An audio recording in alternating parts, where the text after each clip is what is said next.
So what is your name? Naomi Wayne. Naomi Sheevaun. And what is your age? I'll be 93 April 8th. And we're here at Alta. We are at the Alta Lodge. And how long have you been skiing at Alta? Since 1965. Right. I had been skiing for 5 years, and at that point I was told I asked some people who skied powder.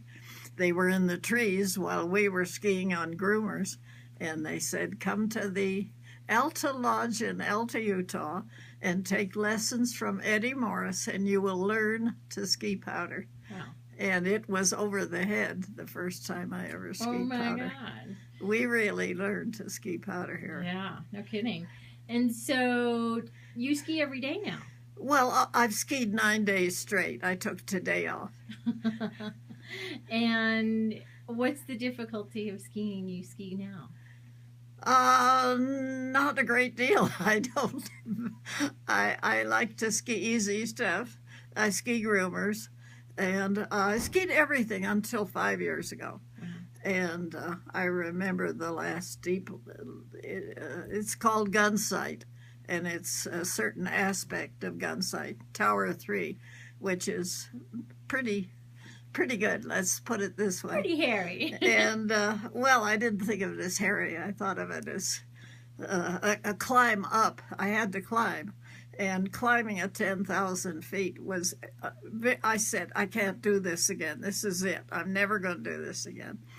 And I was with an instructor who trumped out the hike up to it, sidestepping up for it, made it easier for me. I said, I can't do this. And he said, yes, you can. It's going to be hip deep. It was deeper than that. It was really up to here, skiing. I never stopped till I got to the bottom. He said, now you're here, relax, and whenever you're ready, there's no one around. And I skied it for the last time ever. And I remember it. It's, wow, that's I think awesome. it's 5 years. It might have been 4. But So- I was pretty old then. Yeah. And so do you hear women saying they can't do things after Oh, yeah. 50? Oh, yeah. What do you say to them? I took ballet when I was, a bar, an exercise, with kids, and, they couldn't learn to ski, they're too old. I said, well, if you're too old, you might as well lie down and die, because you got a whole life in front of you. Wow. I never thought I was too old to do anything. And you were telling me something about numbers. Tell me that story about numbers. Well, I found out that what I have is called dyscalculia. I found that out this year. I never knew there was a name. I thought it was some phenomenon in my brain that I couldn't count. In the 5th grade, I was told that I missed some historical numbers, dates. And the teacher said, you got everything else right. You didn't pay attention to the dates. Oh, I said, I don't bother to read the numbers. I just skipped them. She said, well, that's important. You've got to be able to remember the dates. Oh, I said, well, I'll try. And I noticed I was trying, but Orson Welles once said, I'll always have someone around me who can add and subtract. And when my parents were trying to teach me the multiplication tables, I quoted that. They didn't think that was a good answer. Anyway, I've managed to somehow fool people or whatever, get away with it. And I have a bookkeeper, and I just write down, if I have to, the way things are now with computers, which I don't do, if you have to get information, you have to punch in numbers. Well, I can't even remember my phone number under duress. So I tried once or twice to do it myself. And I thought, well, I'm going to need my phone number. I'm going to need my address. I had to write them down because I knew I'd be under stress. And I got halfway through the whatever the lengthy numbers game was. And I finally just hung up. And I called my bookkeeper and I said, whatever it was, I can't remember. I said, I can't do this myself. It's something you're going to have to do. And what would you say to aging women? Well, don't give up moving. If you quit moving, you're going to die. You'll never be able to do anything. I live in a senior complex. I've lived there for 10 years. I moved from a ski area. I moved to Santa Barbara because Delta had put in a nonstop flight to Santa Barbara, from Santa Barbara to Salt Lake City. So if I moved from the ski area, I'd have access to Alta, which was something I needed to have access to. And they left. We had 4 flights a day for 3 years, and they took one flight away immediately, 9 a.m., which was very nice. And I thought, that's all right. And all of a sudden, 3 years later, they were gone from Santa Barbara.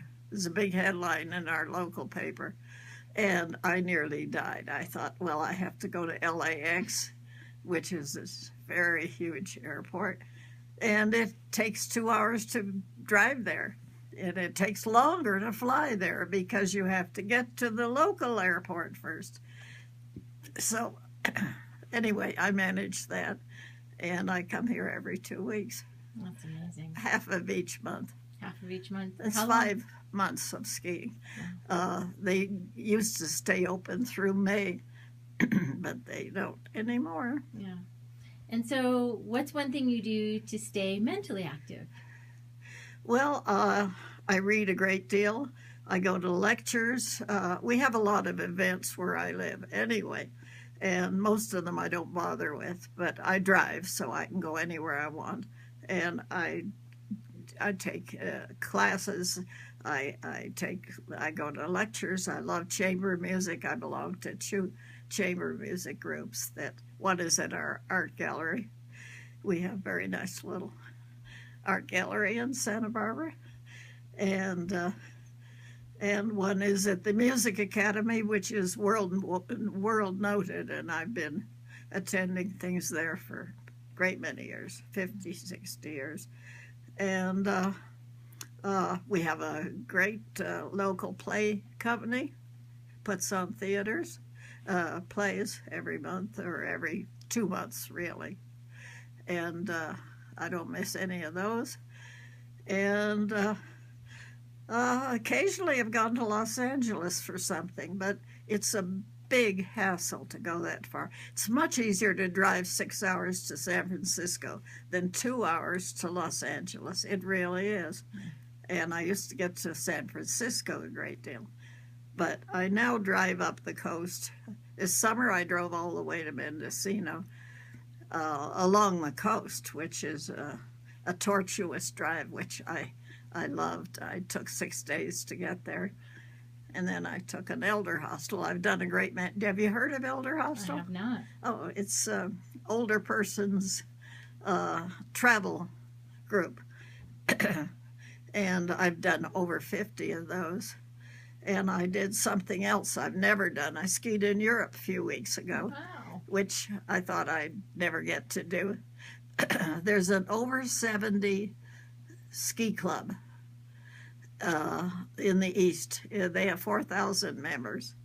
And we had 30, was it 42? 42, I think the number is 42 of us met in the Newark airport, went together, had 6 days of skiing, and I came directly to Alta, to my room, where I got here at almost 1 in the morning.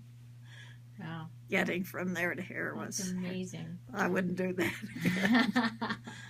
So what's one other piece of advice that you would just give anybody on the journey of life?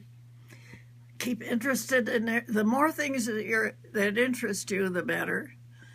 And the more things you do, the better. But keep active. Take yoga or something. I can't do yoga, but there are all kinds of exercises. Where I live in a senior complex, they got 10 or 12 different qualities of exercise. Some are just balance, and some are done in chairs. There are people who can hardly move, who don't try and move, and who don't care about moving, and can't move. A lot of people can't reach their feet. They can't bend over.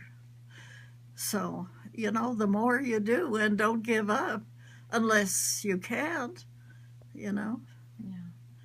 Things happen to people, but luckily nothing's happened to me. May that continue to be so.